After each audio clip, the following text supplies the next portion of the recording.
Welcome back to Finn vs History. I'm joined by Horatio Gould. That was Margaret Thatcher's cum noise. This is the... what was it, do you think? To fucking cum. Shit. Sorry. Sorry, Maggie. Sorry, Mummy. Say it to her face. What's Mummy's cum noise? Oh, fuck, I'm going to bust. This is... But I guess women don't bust, do they? No, they don't bust. Oh, I'm coming. Oh, fuck yeah. If this is the first episode you've listened to, this is pretty much the speed. Yeah, well, don't go in the middle of any series. You have to remember you have to build on a long history of context. Every episode is someone's first. Yeah. This is part 5 of our Thatcher and the Falklands series.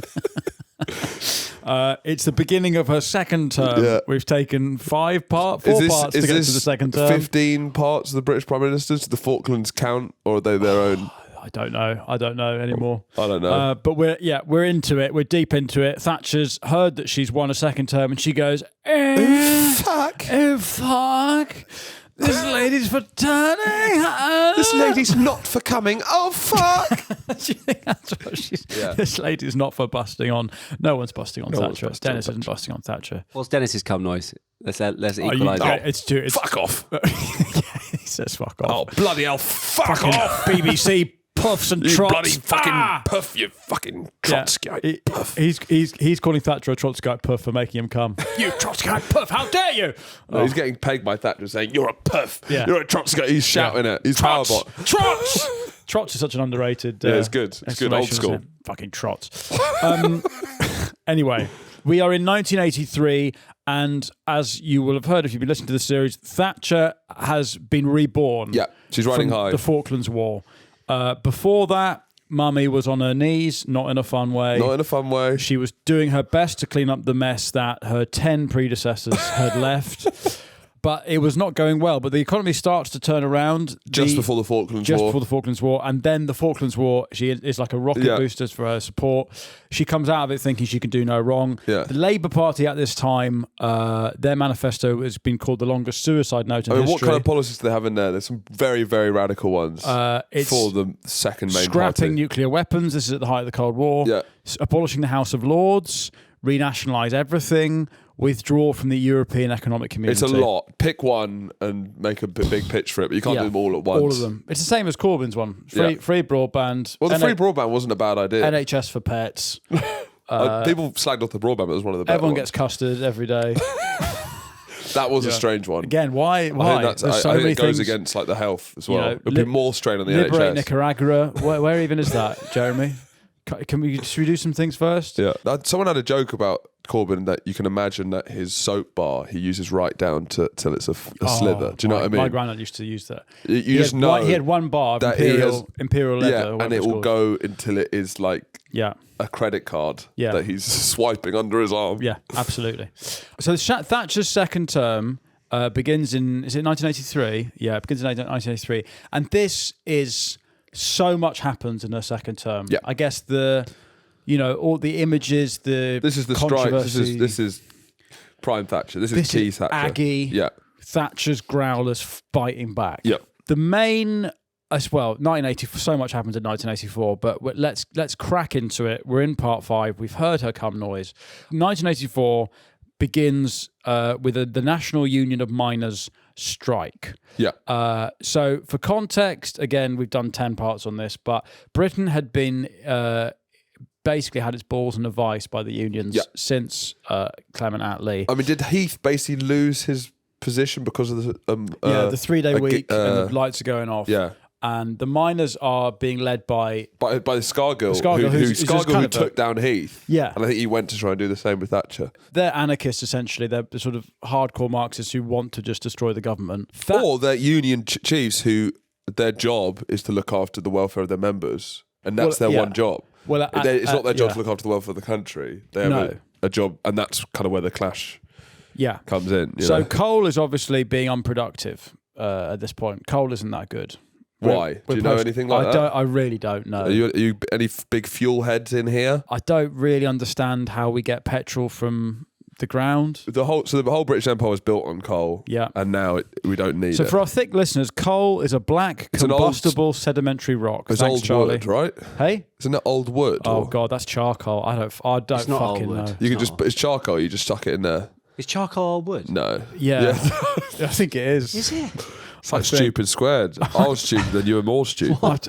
Charcoal. You just were stupid on my stupidity. That's old wood. It was like a bukkake of stupidity. Yeah. That's old wood. It's going to be so painful for some listeners, this. So painful. Look, I'll be honest, I don't fucking know. You don't know either, but you know enough to know that we're both wrong. What's firelighters? I don't think firelighters are relevant to Thatcher's second term.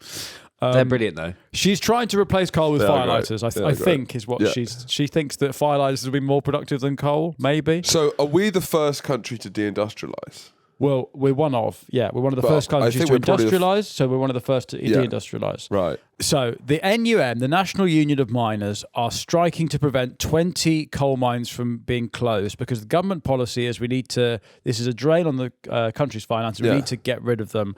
But this would lose 20,000 jobs. And the coal mines, every pit is the centre of someone's community. Yeah, it's not like, even though it's a terrible job, it's not like terrible jobs now. No. Like if you're doing like a 0 hours contract at Sainsbury's, that doesn't give you an identity. It should do. To me, it does. I judge you. I think you're a fat woman called Pat who's got nothing going on in their life. But a whole town was built around that, and it felt like you felt like you were being productive and you had a purpose. Yeah. You could provide your family. You'd all go drink at the pub afterwards. One pub. Yeah. You'd all go in there and you'd spend your wages in the pub, and then your wife would get upset. But basically post Thatcher, it's kind of ripped out working class identity. Where you can basically take, which is I think such a huge con, because even if you're building an unequal society, what was genius about the old way is that working class people could still enjoy not having much because that you had camaraderie, community. You kind of pride in your identity. Yeah, and it felt much more, I don't know, sustainable in a way. Whereas now it's like what jobs are working class people doing now? Well, delivery. Yeah. I guess so. Which is great for us because I don't have to cook. But I guess it's not that bad then. Yeah, when you put it like that. Yeah, but as in there's not like lots of camaraderie with delivery drivers. No, it's so individual. Yeah, isn't it? They're not all. You don't see all their bags outside the pub. Yeah. All the bikes tied up. The great Gordian knot at the heart of Thatcher's policy is that the economics she espouses destroys the communities she stands for. Is the strangest contrast with her character is that she is socially very conservative. Yeah. But this sort of unleashes because economic the and whole social point liberalism of her in a way. Methodism is that like communities will... She destroys tradition and she sees herself as a very traditional person. Peter Hitchens hates Thatcher. Well, he's the most conservative man in Britain. Yes. And he's conservative for acts that were done in 1830. Yes. We went wrong in the Victorian age. Yeah. No, he actually says that we shouldn't have legalised divorce. And he says that in the 60s. So his main problem is Harold Wilson's first government. And Hitchens says that Thatcher, no true conservative should like Thatcher because she tore the heart out of the country's communities. Well, she changed what being a conservative meant, I think. Yeah, I think the idea of a conservative actually is someone who's basically just very risk averse and traditional, but also could have like a code of ethics that's kind of built on principles. Paternalism. Yeah, and stuff like that. Yeah. That idea of conservatism, Macmillan conservatism, basically any other between Thatcher and the war, that's all gone. I grew up thinking of conservatives as these sort of like, can I fuck it or eat it sort of mad, like money grabbing, which is quite different to the history of British conservatism, I think. Yeah. But what's funny is that Hitchens is like, no, I'm a conservative and she's ruined it. And that's the same way that like you now have people going, oh no, I didn't change, the left changed. I'm consider myself left wing. Yeah. I just think that we should still endorse phrenology.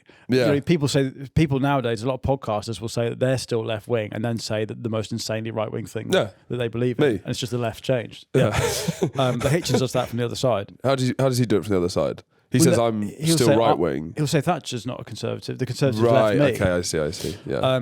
Anyway, so the events, to put it succinctly, there's a year-long walkout of around 75% of the UK's 187,000 miners. Right. And thousands of police officers are drafted to police the picket lines. And Thatcher clever little fox that she is, and she is a fucking fox. Fucking hell. Fucking hell. I'm going to fucking count. This lady's not for coming. She had stockpiled, fucking filthy bitch. She had stockpiled, I think, either 6 months or a year's worth of coal. She'd learned from how Heath got fucked. Yeah. Yeah. She had stockpiled. So she was prepared for the strikes. She'd stockpiled 6 months worth of coal to keep Britain's power stations running. Yeah. So she could just run the clock down. Yeah, choke them out. She Mourinho'd them. She did Mourinho them. She parked the bus. So the lesbians and the gays. Now you've done me there in the script, Phoebe. The lesbians and the gays, they support the miners, and they raise. I mean, you added the. It was lesbians and gays support the miners. You said the lesbians and the gays. Isn't it funny how the definite article can make it sound for some so much reason worse? it just feels more the lesbians. The lesbians. Yeah, it's the lesbians' fault. Yeah, like when you rather than saying blacks, saying the blacks. Yeah, it sounds way worse. The Jews. Yeah. Jews support the miners. The Jews run the miners. Yeah, isn't it weird? Isn't it? You just put the word "the" in, and suddenly you sound like an absolute racist. Well, it really it implies more eye contact when you're saying it. The lesbians. Yeah, you know. It's less throwaway. If you want to talk about the miners, really need to talk about the lesbians and the gays. You know, they're the ones that are there. Of course, they support the miners. Of course, lesbians. We love going down. They love a stinky pit. Yeah, it makes sense. Women set up soup kitchens and made food parcels and raised money. This is done in the film Pride. Yeah, woke nonsense. Woke nonsense.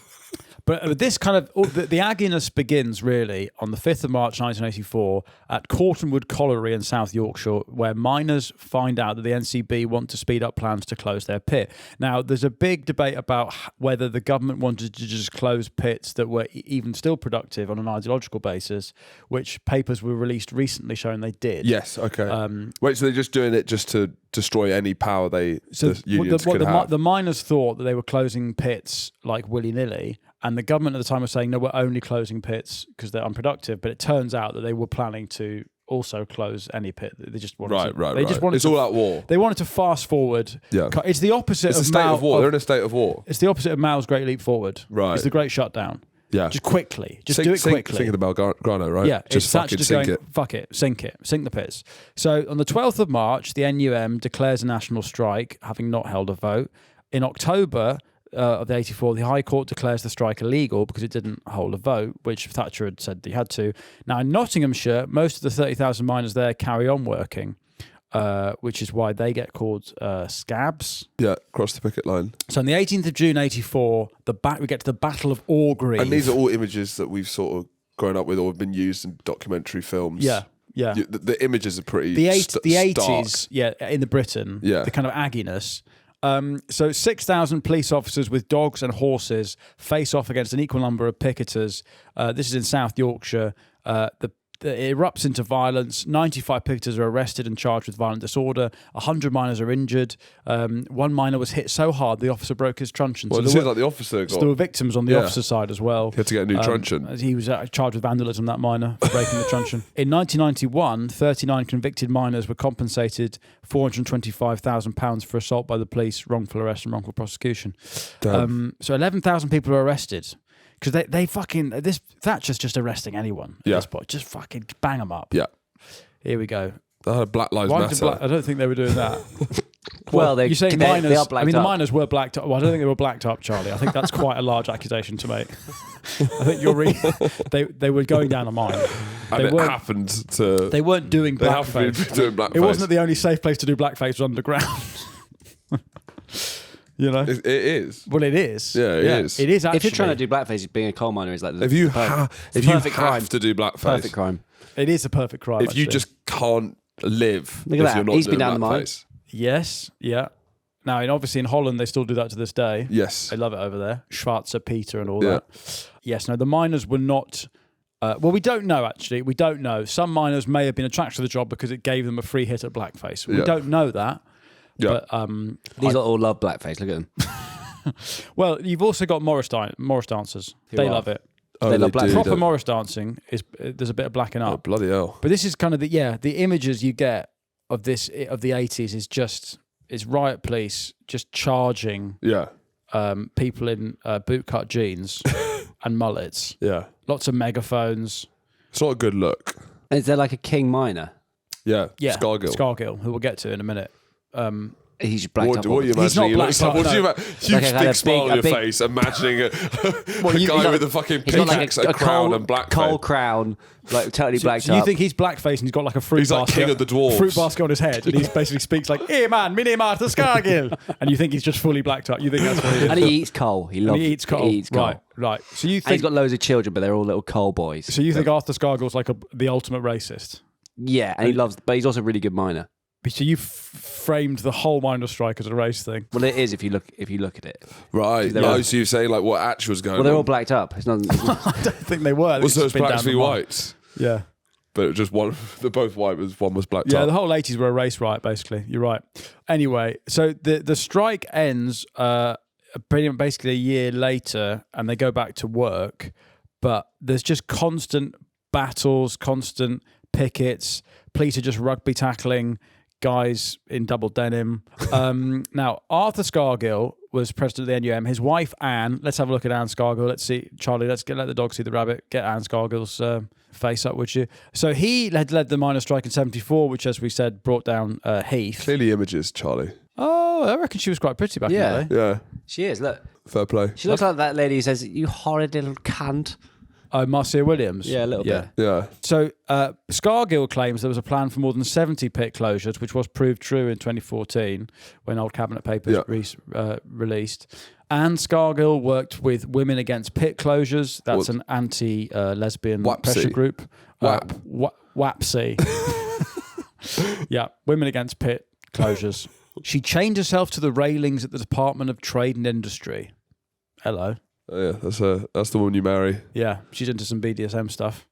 Now, Thatcher famously refuses to make any concessions. Right. Because this is post-Falklands, Thatcher. Yeah. She's pumped up. Anything she thinks is right. Yeah, fuck off. Yeah. Fuck off, here's some horses and dogs. And then how do the miners lose? They're just... They just ground down. They run out of goodwill. Yeah. They run out of money.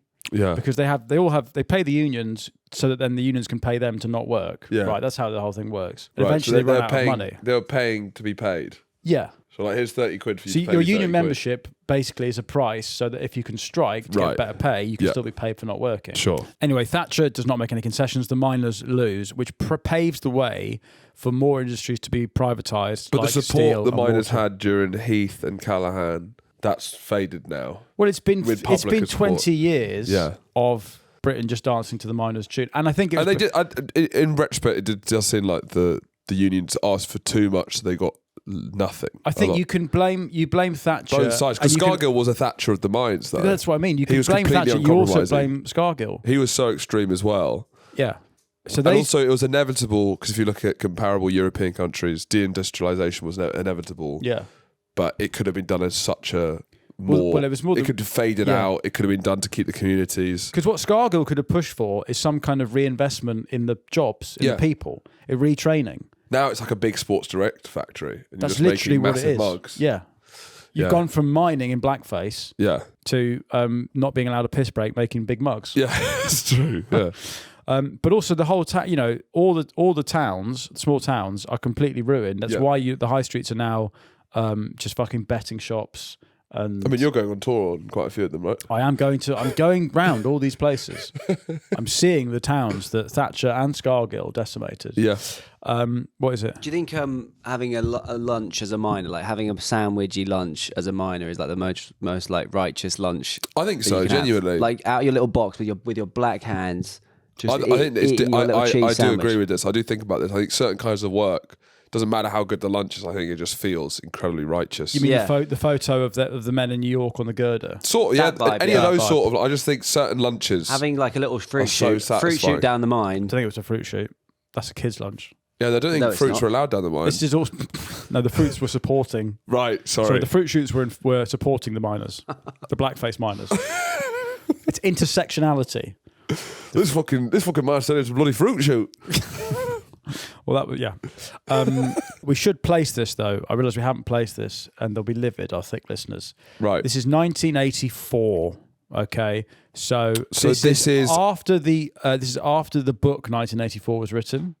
Yes, because that was written in 1948, and it's before the Hand of God, Maradona. Yes. 1986, right? 1986, which was a sort of, a comment on the Falklands. It was them trying to regain some dignity. It's also, disgrace themselves. It's the absolute best goal in football history is in the same match, right? Same match, yeah. It's crazy. Bloody hell. Look at this. Livid. Cheats. Yeah. Is your dad a big football fan? Yeah. I mean, speaking to any man of this age, they cannot believe it. Still like, even at a family gathering, if a Maradona or Argentina comes up, my uncle would just be like, fucking cheats. Yeah. So the miners had been striking with the slogan "Close a pit, kill a community." Yeah. It's only place that's safe to do blackface is underground. They hadn't mentioned that. We've made that up. 32 pit closures are announced in 1992 as Britain moves towards using natural gas. And in 2015, the last deep coal mine in North Yorkshire, Kellingley, was closed.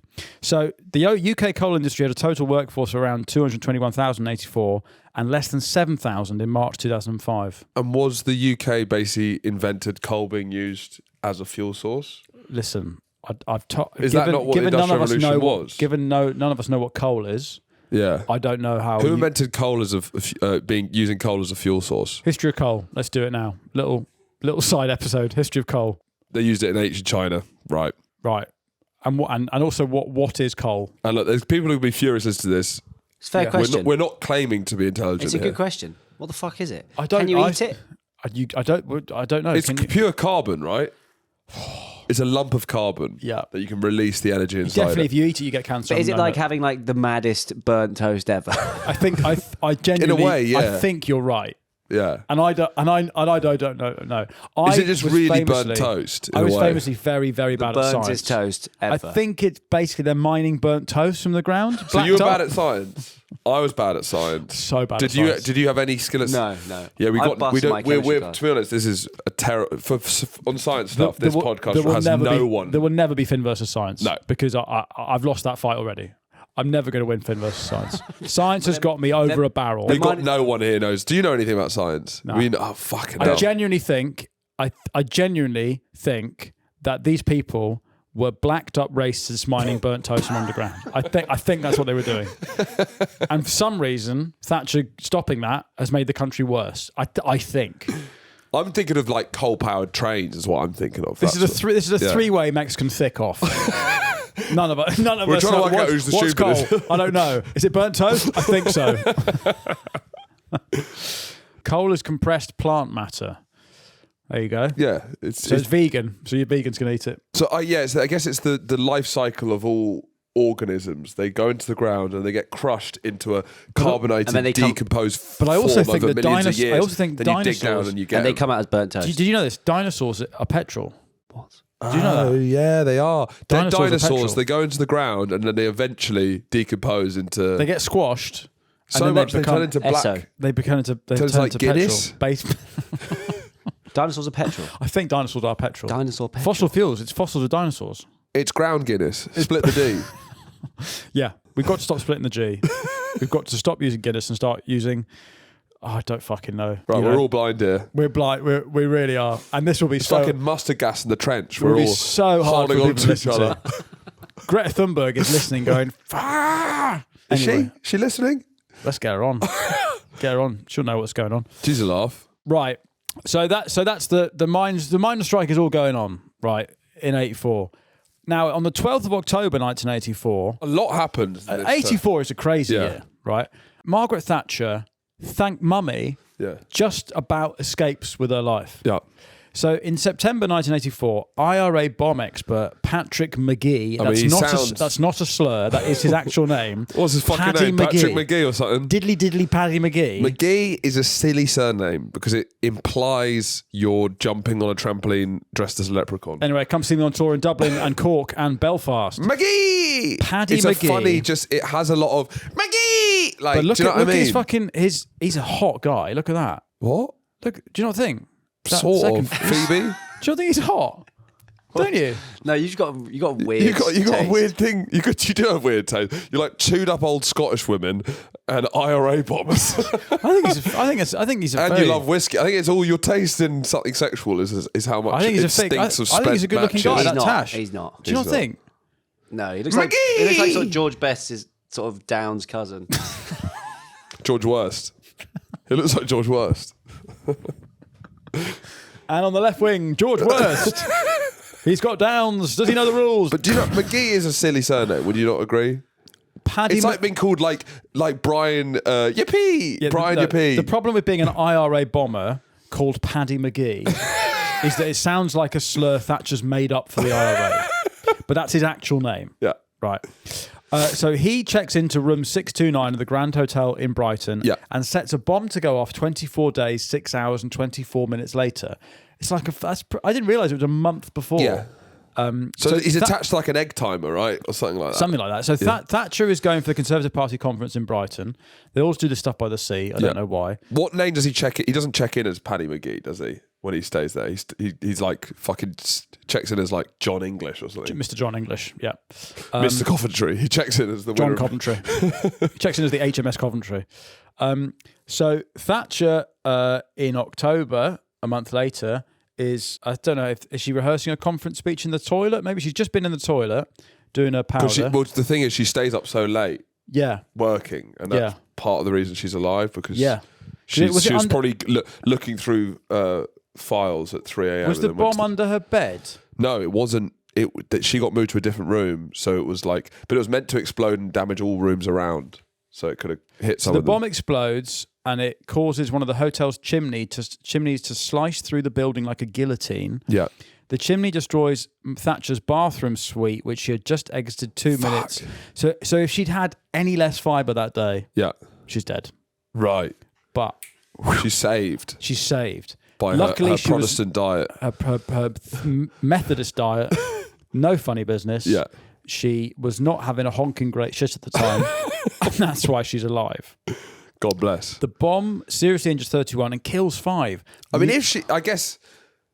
There's a whole book, Killing Thatcher, which I actually got halfway through. It was pretty good. We talked about in the live on the Patreon with Vittorio. We talked about that because he's obsessed with this thing. Because I guess for the IRA, how close they were, is their crowning achievement. Yeah, and they were very close. Because if they did kill Thatcher, wow, what historically, what is that as a? Well, it's JFK, isn't it? It must be. Yeah, it's such a big deal. Yeah, so they were a whisk away from. I mean, the whole world. They were a tougher shit. Live in a very different country. Away from. Yeah. If she'd been having any tougher shit, then she'd be dead. Yeah. But luckily, we've never had an assassinated prime minister. Constitution of iron. I don't think we have had an assassinated prime minister. Yeah. Prescott got an egg on him. Yeah, that's something. That's about it. Unless there's someone earlier. Oh, Spencer Percival was shot in the House of Commons lobby in 1812. Right. There you go. Fair enough. So we've had one assassination, but 5 people do die. Muriel McLean, who is wife of the president of the Scottish Conservatives, who was blown from her bed. Jean Shattock was decapitated. Was the wife of a party chairman. Christ. And then the deputy chief whip dies, and he just returned from walking his dogs. And this is the one. Him and his wife die. The chief whip, and this is what Thatcher. This is what kind of like crushes her in many ways. What? She's like really good mates with right. Them. But it just hardens her resolve. Of course. And there's a very funny story of the most British couple ever, where he's like a 70-year-old guy. I think he's just a hotel guest. Yeah. Gets caught in the rubble. Yeah. He's completely disabled from the waist down, and he's there for 5 hours. And his wife's fine. And his wife keeps checking on him, saying, "You're right." He's like, "Yep." No, he keeps pretending that he's fine. Yeah. Yeah. No, good. No, never been better. Fine. Yeah. Literally cannot feel below his waist. No, all fine. good. Yeah, fine. Don't worry about it. Yes, no, all good here. I've been moved to a bigger room. Absolutely fine. The view's great from here. This is lovely, yeah. When the bomb went off, Margaret Thatcher says to Dennis, "I think that was an assassination attempt, don't you?" Because she's clever. Smart. She's smart. Sherlock Holmes. 20 minutes later, they get into a car. Dennis said, "The IRA, those bastards." Now, the investigators were unsure as to how long the bomb had been there. 6 timers were then found that were set for 24 days. McGee is tracked to Glasgow and is identified by a missing fingertip on the little finger of his right hand, which is the sign of a bomb maker. Because you singe it so much? I guess, or you don't... or you've taken it off so you don't leave marks. Now, McGee is sentenced to 8 life sentences for planting the bomb, but was released in 1999 as part of the Good Friday Agreement. What is that? The Good Friday Agreement? Yeah. We'll probably get into it, but it is a masterpiece of diplomacy, we have to say. Just in a sentence. It's the peace agreement that stops the Troubles. okay. And to be honest, it seems to be in like a conflict where it seems no way out. It seems to be the only way you can really do it, which is make tough compromises. Yep. And that basically means anyone who did anything in the IRA is amnesty in exchange for stop blowing us up. Stop blowing it up. Everything stop. Let's get on with it. So it was pretty amazing. And basically, like, you know, if Israel and Palestine are ever going to sort it out. Well, that's why Blair's going to Gaza, because he's high on his own supply, because he's like, I cracked that one, I can crack you lot. You both ate pork, let's get on with it. Yeah. I mean, I guess the Irish and the British actually have more in common probably than the Israelis and the Palestinians. Yeah. Because we both like Guinness, you know. Butter. Yeah, and they only just don't like pork. And it's easy to get, you know. I mean, yeah, maybe it feels like that they could do a hatred of pork. Falafel? They like falafel? Yeah. Hummus. Maybe. Yeah, get them around the table. There's a lot in common. Now, Thatcher obviously survives the blast, but she comes out with a sooty face, more hardened than ever. She gets down those mines. Yeah. Hello there, I'm one of them, no. She was actually, quite embarrassingly, wearing blackface, doing Jamaican accents in the mirror, and then she manages to have the perfect alibi. If anything, she was like, it's the soot from the bomb. Luckily, they didn't know. Paddy McGee actually saved her career because she was about to be cancelled big time because she was doing an impression of a miner, which meant blacking up. Hey, me, my name Margaret Thatcher. Me going down the mine to dig up some burnt toast. That's what she was saying in the mirror. So many levels of stupidity in this one. Yeah, it's a fossil fuels of stupidity. Yeah, I know exactly. It's like sediment. It's like it's going to be coal. This community's going to be coal. 3,000 years, people will be driving with that Jamaican accent. So in 1985, I didn't know this. Obviously, we've done a series on Pol Pot. In 1985, Thatcher and Reagan start training the fucking Khmer Rouge. I didn't realise how naughty she was being abroad. I guess people weren't really keeping up to date with what she was doing abroad because she was making so many big decisions at home. Yeah. This is not early 60s Khmer Rouge.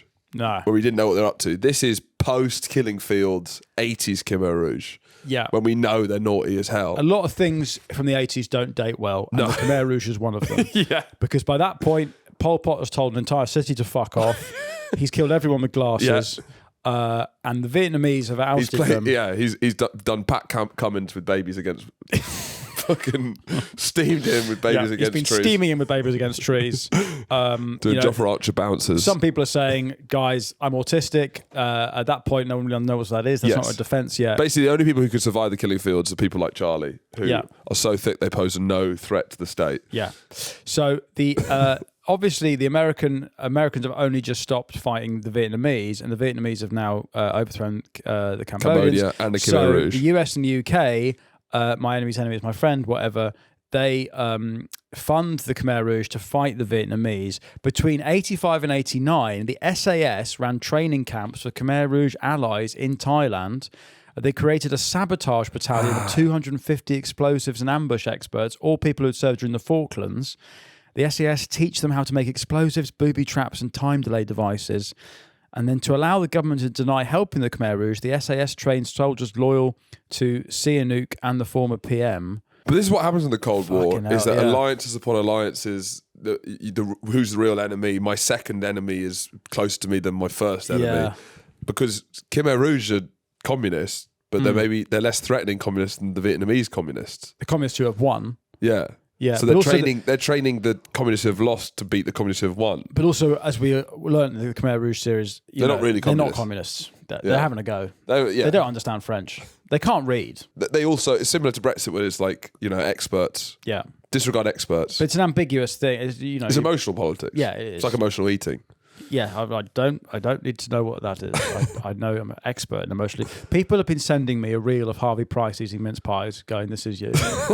I've not clicked on the reel. I've not seen it. I think he's put out some new stuff. Now the plot was meant to be done by the US and the UK, but however, after the Iran-Contra affair, the UK continues training the Khmer Rouge without the explicit US help, as part of a, quote, classical Thatcher-Reagan arrangement. Now, what's going on there? Well, so we're doing this without the Americans, even though we weren't involved in Vietnam. Yeah, yeah. Because that's not even our like sphere of influence anymore. But we're mummy. We're influential at this point. We've just cleaned up the South Atlantic, for Christ's sake.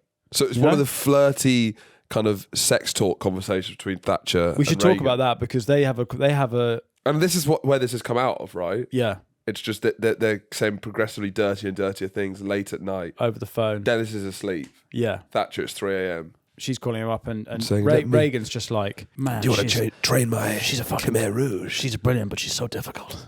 She's, he loves a challenging woman. Yeah. Also, there's the whole Pinochet thing. I haven't cracked into the Pinochet stuff. By all accounts, he's a pretty naughty fella. Let's open the bottle of Pinochet. Yeah. Lovely. Now, Thatcher, in one of the many contradictions of her foreign policy, because the Chileans hate the Argentinians, she becomes very good friends with another South American fascist dictator, but just the right one, which is General Pinochet. Right. And so she builds these kind of relationships with these sort of strongmen leaders who kind of like pretty like blown away by her, really. They've never met a woman like her, basically. No, because she's got a bigger dick than they do, I guess. Yeah, exactly, yeah. And so Pinochet is an ally during the Falklands because he's sending up, I think maybe he's sending intelligence, but also using Chilean Chilean airships or something. Anyway, he's electrocuting poets as well. Yeah. No, there's a lot right about him. Yes. You know how you send like intelligence? Can you send dumb? Can you or is it just send military intelligence? You mean can you send military stupidity? You can. In a way, you can. I guess. That's called disinformation. That's what Russia do. It's counterintelligence. Military dumb. You're trying to make a population stupider. Well, it's worked on you. Charlie could have been sent by Russia. That would make sense to spread disinformation. Or China, yeah. You know how there's that theory that TikTok's making making the West stupider. Yeah. I mean, what are we doing? I mean, this is a big podcast. Charlie's been placed by the Chinese. Anyway, the great thing about Thatcher is that even after the kind of the wool is lifted from the eyes of the world and everyone fucking hates Pinochet and he gets arrested, Thatcher's like, fuck no, he's a great guy. He's my ally. Right, he's a good guy. Yeah.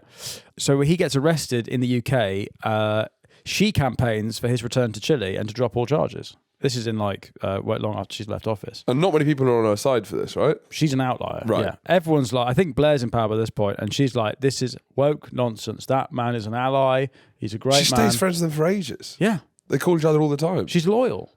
She's mummy. Yeah. Now, in 1986, leaks emerge of, as we mentioned last time, Thatcher's complicated relationship with the Queen. The Queen. It's hard to maintain female friendships. It is hard, maintain group female friendships is tough. So there's so much infighting and cattiness and bitchiness.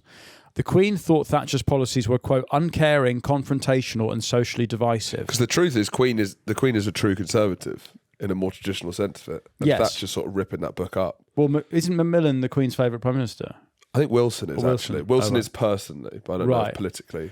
But this is the Queen's coming off the back of her entire reign has been consensus politics. It's been trying to do the best thing for everyone. Yeah. And Thatcher shatters that and says they're going to be winners and losers. Maternalism. And Thatcher says, right, if you're not going to be a winner, that's your own fault for being thick. Yeah. So after the leaks, apparently the Queen personally calls Thatcher to apologise. Wow. The Queen was described as having a, quote, dry wit, whereas Thatcher was without a sense of humour. This is interesting. She's said, and she was depicted in The Crown, there's like this scene in The Crown. Gillian Anderson, The Crown. Yeah, that she goes... Thatcher, fucking hell. Fuck, what are you doing to me? I'm trying to watch this with my wife, and you've got Gillian Anderson with Thatcher's voice. Yeah. It's like Pinochet electrocuting poets' Genuinely balls, it is. Instead, it's showing you pictures of Anderson and Thatcher. But there's a scene in The Crown where they go play parlour games. God, she's so beautiful. What's the Scottish castle? Balmoral. She goes up there, like a lot of prime ministers do, to play parlour games, and she basically has no crack whatsoever. Yeah. All the silliness and fun, she can't do it. But her politically sharp lines seem filled with a sense of humour, I thought. Well, it does sort of surprise me from hearing her talk and speeches. It does seem like she has a wit. And how sharp she is in the Commons. Yeah. So it does surprise me that she's completely humourless by all accounts.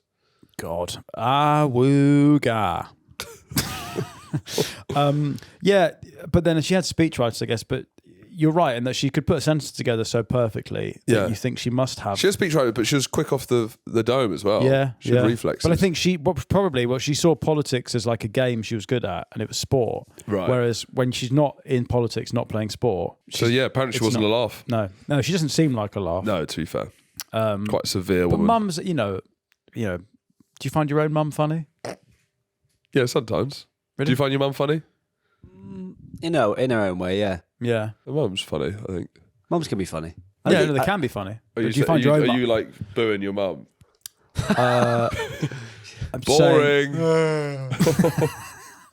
What I'm saying is that, and I notice this now with my own children, is that you have dads, when kids want to play, they gravitate towards the dad. Yeah.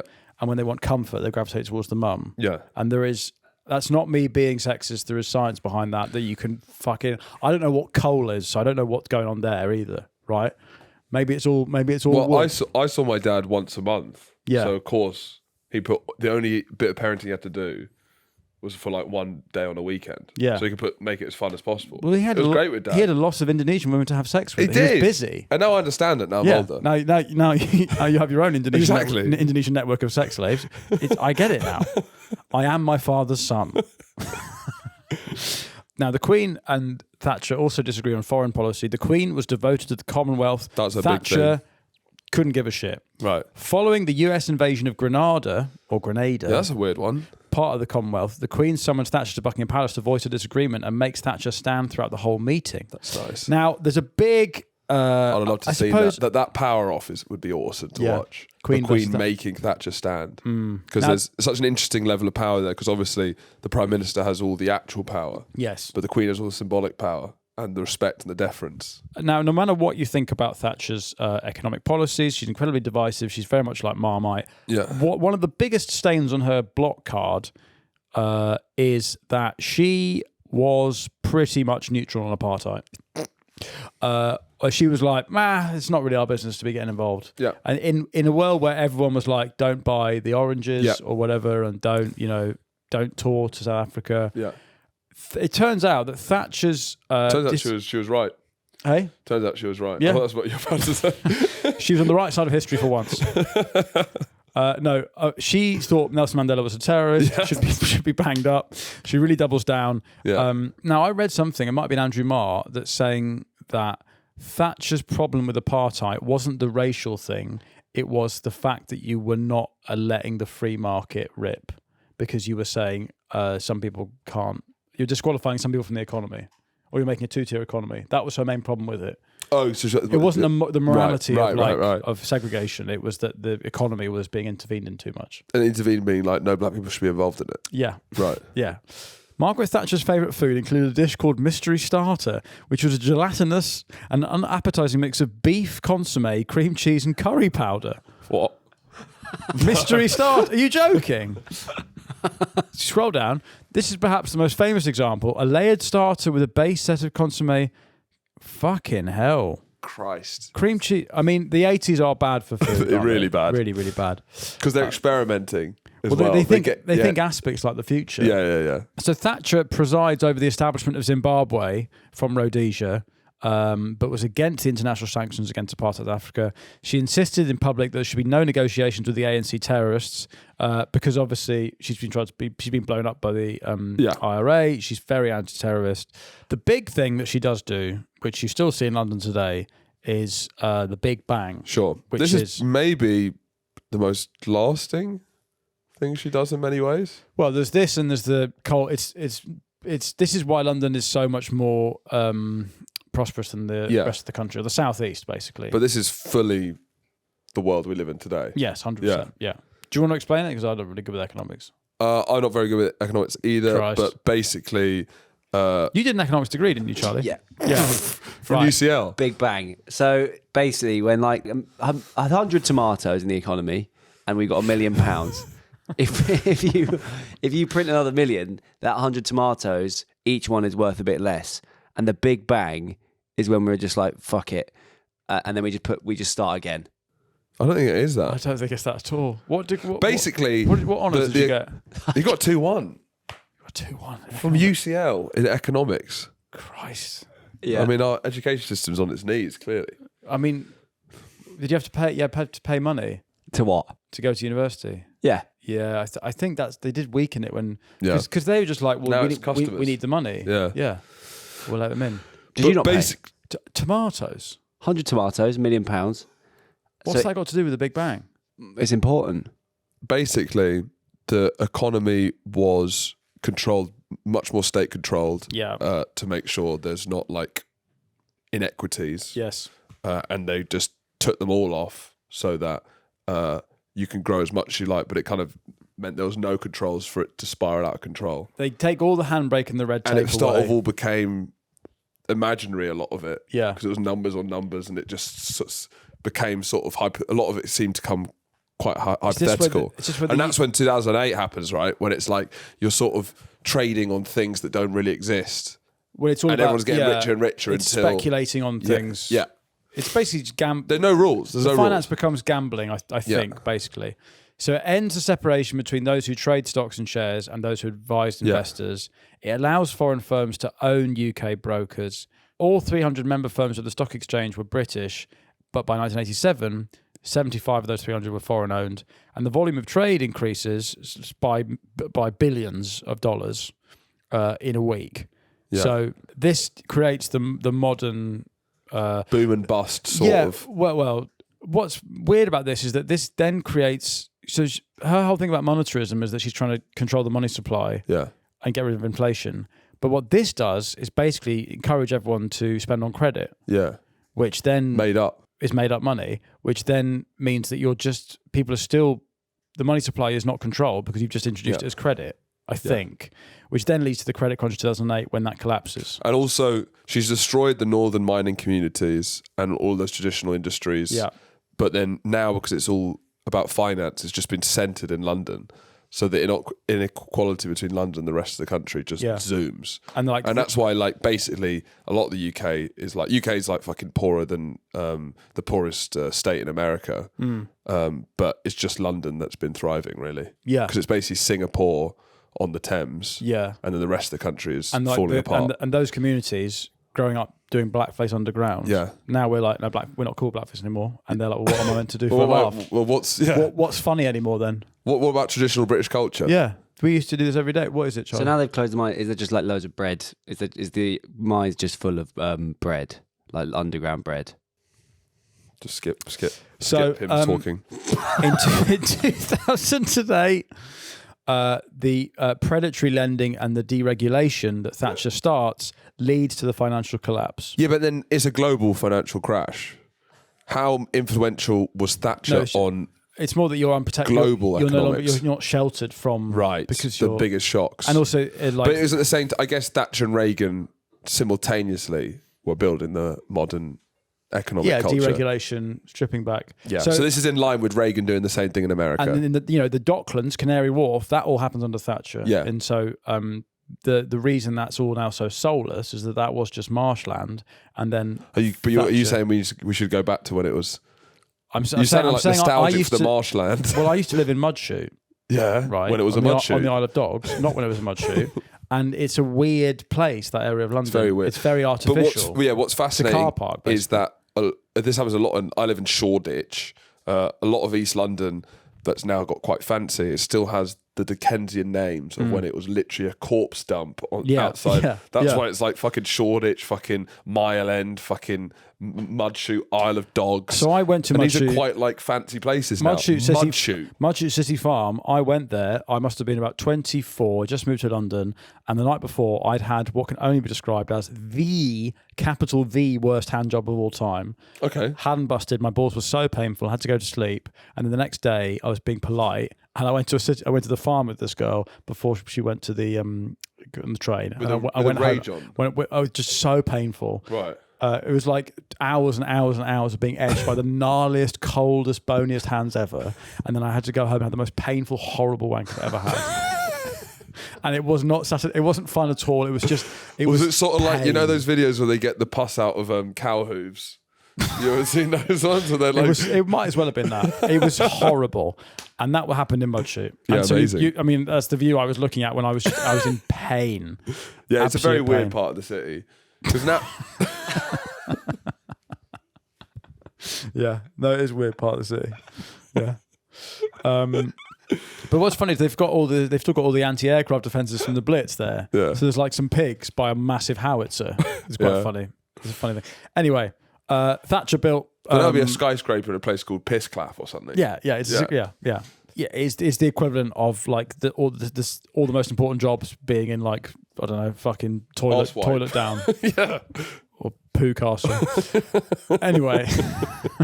But literally shit dump is basically what it's called. Yeah. Big smelly shit. Where do you work in big smelly shit? I do. God, you're important. Wow, you're important. It's the most expensive per capita area. You need a nice suit to work in big smelly shit toilets, Phil. Anyway, Thatcher, by the end of her second term, the amount of change that's happened to this country is overwhelming. Andrew Marr calls it the English Revolution because in the space of 4 or 5 years, the economy has been entirely transformed. Yeah. And to be fair to her, she enters the 1987 general election with the economy experiencing strong growth. Unemployment is falling. She had increased it. It's still not fallen below the level it was when she came in. Interesting. But inflation is getting down. But her view of economics is there's always going to be quite a lot of unemployment.